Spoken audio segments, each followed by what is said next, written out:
নদিয়ার কৃষ্ণগঞ্জ থানার মাঝদিয়ার নাঘাটায় কোজাগুড়ি লক্ষ্মী পুজোর দিনে নজিরবিহীন উদ্যোগ নিলেন ভাজনঘাট হাই স্কুলের শিক্ষক অর্জুন বাগচি। প্রচলিত রীতি অনুযায়ী মৃন্ময়ী প্রতিমার পরিবর্তে তিনি ও তার পরিবার 6 বছরের একরত্তি কন্যা অরিত্রিকাকে লক্ষ্মী মাতার আদলে সজ্জিত করে পুজো করলেন। উদ্দেশ্য সমাজ থেকে শিশু নির্যাতন ও নারী ধর্ষণের মতো অমানবিক ঘটনাগুলির বিরুদ্ধে সরব প্রতিবাদ জানানো এবং সচেতনতার বার্তা ছড়িয়ে দেওয়া। চেয়ারে বসিয়ে মেয়েকে মাতৃরূপে আরাধনা করে বাগচি পরিবার প্রার্থনা জানালেন যাতে পৃথিবী থেকে নারী ও শিশুদের উপর অন্যায় অত্যাচার চিরতরে বন্ধ হয়। অরিত্রিকার মা ঝুমা বাগচি বলেন, মেয়ে সন্তানকে প্রতিটি পরিবারেই লক্ষ্মী হিসাবে মানা উচিত। নারীকে মাতৃশক্তির আধার রূপে সম্মান জানানোই এই উদ্যোগের মূল লক্ষ্য। শিক্ষক অর্জুন বাগচি জানান, মেয়ের জন্মের পর থেকেই তাদের পরিবারের শুভ পরিবর্তন এসেছে, অথচ এখনও গ্রাম বাংলার বহু জায়গায় মেয়েদের অবহেলা ও বৈষম্যের শিকার হতে হয়। তাই মেয়েকে দেবী রূপে পুজো করার মধ্য দিয়ে তিনি সমাজকে বার্তা দিতে চান, ছেলে মেয়ের মধ্যে কোনো ভেদাভেদ নয়, প্রত্যেক কন্যাই পরিবারের আশীর্বাদ। এলাকার বিশিষ্ট পুরোহিত বাবন ভট্টাচার্য এই উদ্যোগের প্রশংসা করে বলেন, মেয়েরা মায়ের সমান, কন্যাকে লক্ষ্মীরূপে পুজো করাটা বিধিসম্মত এবং অত্যন্ত প্রয়োজনীয়। প্রত্যেক পরিবার যদি মেয়েকে লক্ষ্মীরূপে মানে তাহলে সে বড় হয়ে অন্য সংসারেও আলো ছড়াবে। কৃষ্ণগঞ্জের এই অভিনব লক্ষ্মী পুজো শুধু ধর্মীয় আচার নয়, বরং সমাজের উদ্দেশ্যে এক শক্তিশালী বার্তা। নারী ও শিশু নির্যাতনের বিরুদ্ধে সকলকে একযোগে সোচ্চার হতে হবে। নদিয়া থেকে অঞ্জন শুকুলের রিপোর্ট।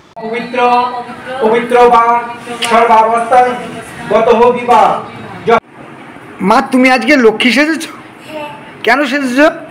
মা আমাকে লক্ষ্মী সাজিয়ে পুজো করে, তাই। প্রতি বছর পুজো করে? হ্যাঁ। তোমার নাম? অরিত্রিকা বাগচি। কেমন লাগছে লক্ষ্মী সেজে? খুব আনন্দ হচ্ছে। আমি আমার মেয়েকে লক্ষ্মী রূপেই মানি, কারণ আমার মেয়ের বয়স এই যে 6 বছর। মেয়ে যেদিন থেকে হয়েছে আমার অর্থ সম্পত্তি সব দিক দিয়ে বেড়েছে, তাই আমাদের পরিবারে আমরা সকলে আমার মেয়েকে লক্ষ্মী রূপেই মানি। আমরা এই যে কোজাগরি লক্ষ্মী পূজায় বাজার থেকে কিন্তু মাটির প্রতিমা আনি না, আমি আমার মেয়েকেই পুজো করি। ইভেন আমি পুরোহিত মশাইকে ডেকে নিয়ে আমার মেয়েকে পুজো করি।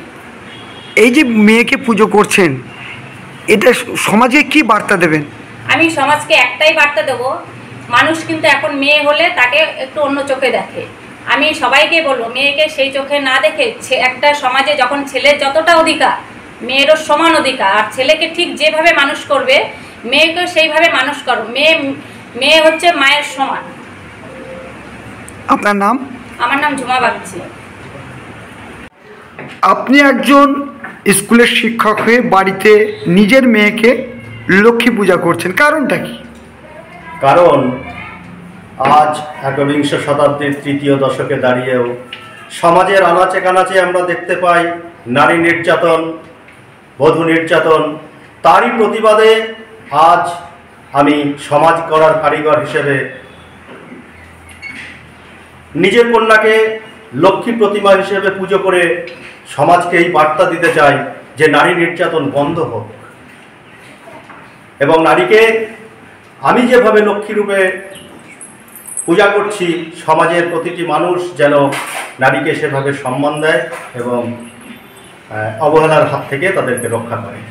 পুরোহিত মশাই, আজকে আপনি তো জীবন্ত লক্ষ্মী পুজো করলেন, কি বলবেন? শাস্ত্রে আছে মেয়েরাও লক্ষ্মী, মেয়েদেরকে লক্ষ্মী পূজা করা যায়। বাগচি পরিবারে যে জীবন্ত লক্ষ্মী পূজা করা হলো, সেই লক্ষ্মী পুজোটা করতে পেরে আমি আজ ধন্য। আপনার নাম? আমার নাম বাবন ভট্টাচার্য।